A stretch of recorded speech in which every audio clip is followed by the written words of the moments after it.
Cuando vayas a Madrid, chulona mía, te voy a ser emperatriz de lavapiés. We are in Madrid this week, a beautiful capital in Western Europe, and we're going to talk all about it. But first, this is Latina Literati.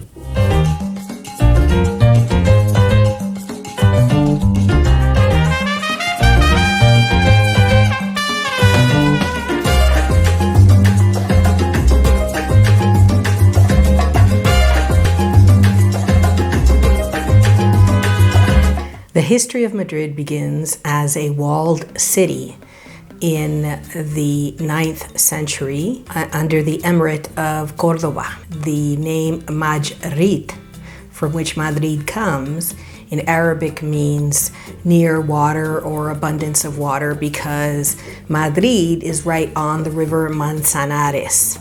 And we'll talk a little bit about the rewilding of the river and how it's been saved a little bit later. But first, wanted to tell you just that you have this military outpost on this river, that it's just a military station for those watching the frontiers of Al-Andalus in the Emirate of Córdoba, when Spain was mostly part of the Islamic Empire.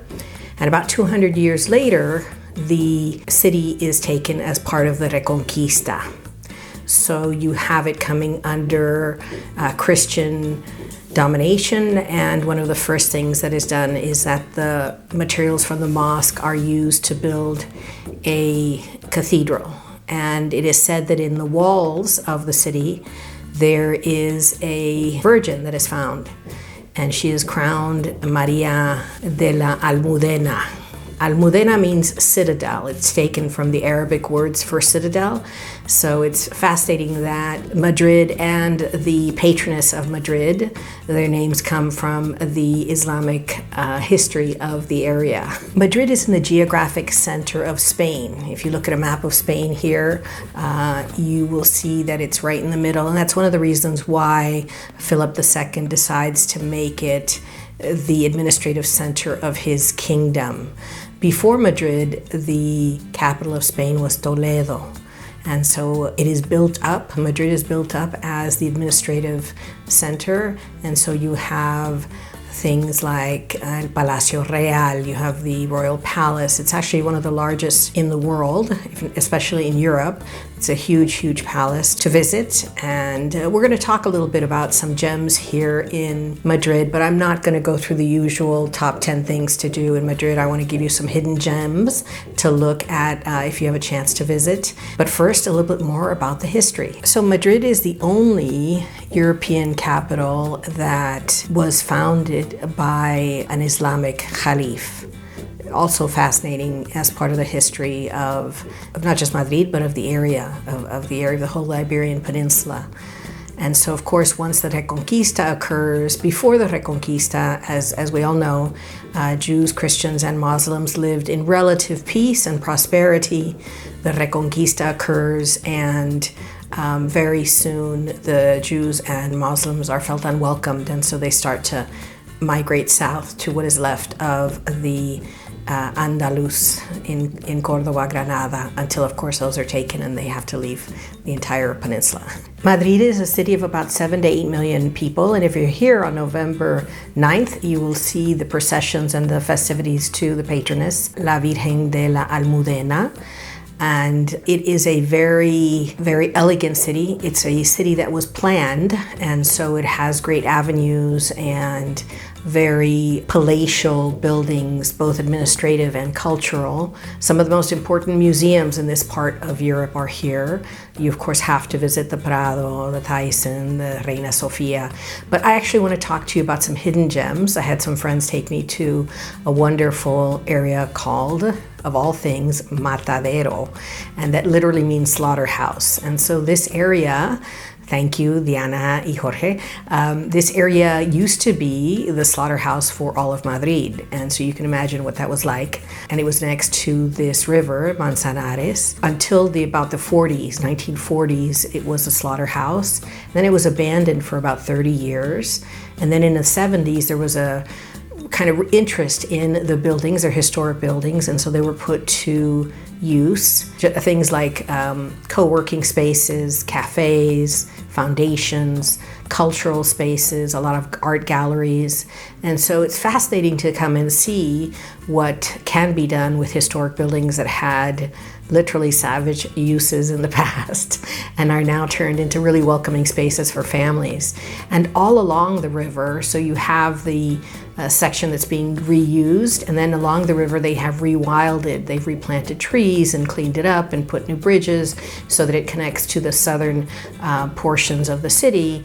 But lots and lots of families there on the weekends, especially riding bikes and just walking, after which you can go and have a bite or libation in the cafes in the areas that are being reused. Really interesting area. I really thought that this was a great reuse and kind of retaking of space for the community and for families. So I highly recommend the visit. There's always things going on. There's movie theaters and there are all sorts of cultural events taking place there all the time. So check it out. A wonderful museum to visit is the Museo Lázaro Galdiano. It's a small museum with an incredible collection, including 8 Goyas, and they're really worth seeing. Goya himself really merits his own video, but just in a nutshell, he was a painter that painted reality. Most painters before Goya idealized and stylized their works, and they weren't based on the life of everyday people. Goya changed all of that, and he really deserves merit for that, especially the suffering of the common people in Madrid. So that museum, Museo Lázaro Galdiano, is beautiful, and it's really worth seeing, and I highly recommend it. Last but not least, you can't possibly talk about Madrid's hidden gems without its culinary and gastronomy. Madrid is a foodie's paradise. People talk about tapas, but tapas is just the tip of the iceberg. There are so many places to enjoy the culinary arts way beyond tapas. There are all sorts of restaurants from all around the world now. We thoroughly enjoyed one in particular called Abya, A-B-Y-A. It's a palace, un palacete, filled with modern art and an enticing menu. Really, really recommend it. And now for my favorite part of the video, the book recommendations.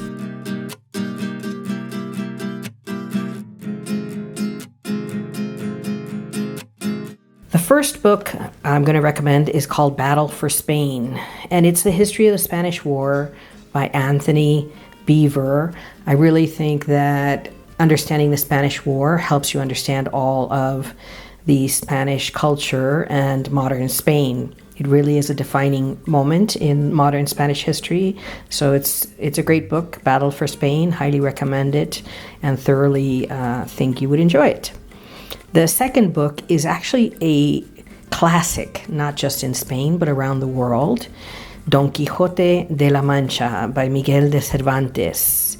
And it was originally published in 1600 and is considered the first modern novel and a foundation of Western literature. It's an epic chivalric novel, the first one, from La Mancha. And he recruits his laborer Sancho Panza as he goes on his quests as a knight errant. So, for example, he in his mind sees the windmills as great giants to be fought. And so when in English you say chasing windmills, that's where the saying comes from, chasing things that aren't. He was so impactful. This work, Don Quixote, was so impactful it literally changed literature in the Western world. There are references to it in, for example, Dumas's Three Musketeers, in Rostand's Cyrano de Bergerac, and even Mark Twain.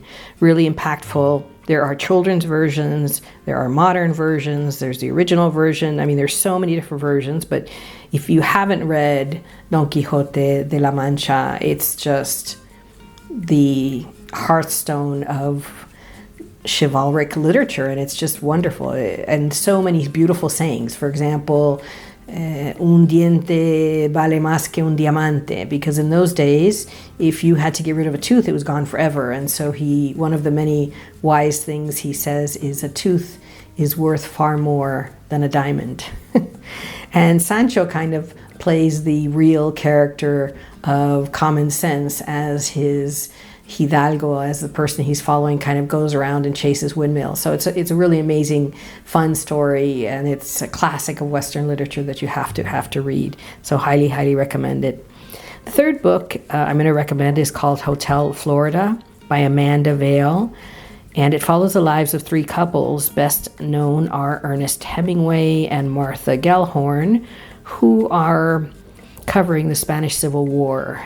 The Hotel Florida was where all the foreigners and the journalists stayed, so there's lots of intrigue, always interesting stories, and so thoroughly recommend Hotel Florida by Amanda Vale. I think you'll really enjoy that.